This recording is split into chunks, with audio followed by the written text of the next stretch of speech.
Hello, Junior Rangers. It's Ranger Emily here with Manhattan Project National Historical Park. I'm going to go ahead and remove my mask so you can hear me better.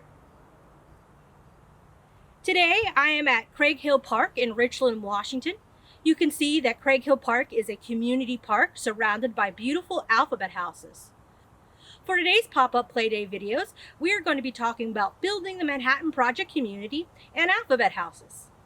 The Manhattan Project community worked and lived together during World War II. Before the Manhattan Project, the communities that lived near the Hanford site were much smaller than they are today. The Tri-Cities population exploded during World War II, when 51,000 people moved to the Tri-Cities area to work at the Manhattan Project. The DuPont Corporation and the U.S. military used recruitment posters and advertisements to recruit workers from around the country to work at the Manhattan Project. Manhattan Project workers were surprised by Hanford's landscape and isolation when they got off the train in Pasco. They were also surprised to learn that they would be working on a secret military project that they could know nothing about. Most of the Manhattan Project workers were new to the area and far from home. They did not know what the Manhattan Project was or what Hanford factories were producing until after the first atomic bombs were dropped on Japan in 1945. The Manhattan Project was a very big secret, and the city of Richland and its community also had to stay a secret to protect the Manhattan Project. This meant that people had to follow many rules. The United States military and the DuPont Corporation had a hard time keeping employees working at the Hanford site, even though they offered high wages and cheap living. The Manhattan Project's strict rules about secrecy, its isolation, housing shortages, and dust storms were the most common reasons people left the Manhattan Project before the end of World War II. The Hanford campsite and the city of Richland were constantly under construction, which created a lot of dust. The high winds, combined with the dust, created frequent dust storms. One Hanford worker said, "Your face would be black in the storms, and you felt grit in the food, on your hands and clothes, everywhere." They called the dust storms termination winds and the dust termination powder because so many people quit the Manhattan Project after a dust storm. The United States military and the DuPont Corporation tried to keep the Manhattan Project workers and their families happy by providing them with lots of food and entertainment. Project managers built a huge recreation hall in 1944 for dances, swing bands, small circuses, and other types of entertainers to perform in. They also built tennis courts, basketball courts, and baseball fields for the Manhattan Project community. Most people living in the United States during World War II rationed their food and gasoline. But at the Manhattan Project, the DuPont Corporation and the U.S. military gave workers and their families plenty of food and gas. But the project managers still continued to struggle with housing shortages all through World War II. One of the main complaints of the Manhattan Project was that there was not enough housing for the workers and their families. Many workers lived in tents and barracks. At the town of Hanford was the Hanford Construction Camp, which was a temporary city made up of around 45,000 construction workers and support staff. They were the workers that built the Hanford site, Richland's infrastructure, and some alphabet houses. At its peak, the Hanford town site had 195 barracks, 880 hutments, and 3,600 trailer lots.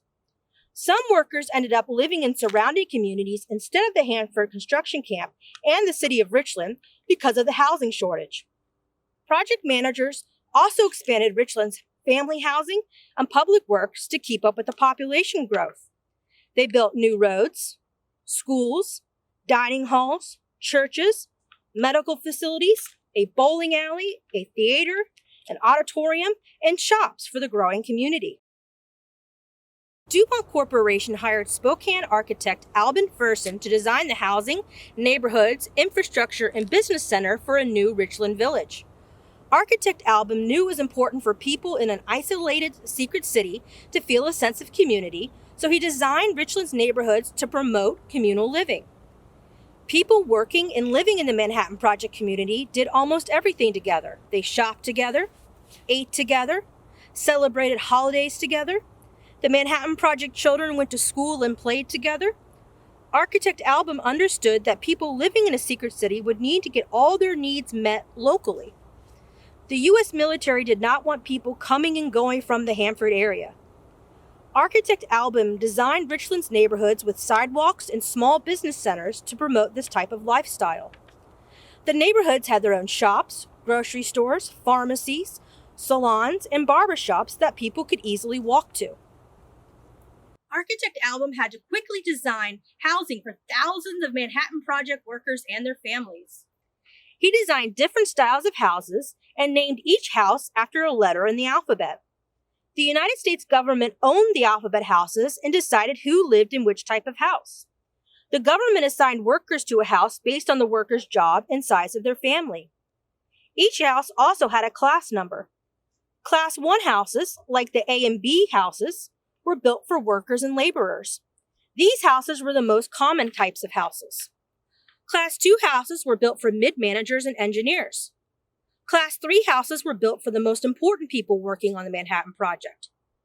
Neighborhoods were not made up of one type of alphabet house style. Each neighborhood had a mixture of different styles and classes of houses, so there would be different types of people living in each neighborhood. Not everyone that worked at the Manhattan Project could live in alphabet housing. Some workers lived in dormitories, huts, barracks, and trailers. During World War II, the Manhattan Project housing was segregated. Barracks and dormitories were segregated by race and sex. Women's barracks and dormitories were separate from the men's. African Americans and Mexican Americans were not allowed to live in the alphabet houses. The housing in Richland was built for permanent production workers. And because African Americans were only hired to work temporary construction jobs, they could not qualify for housing in Richland. Kennewick did not allow African Americans to live within their city limits.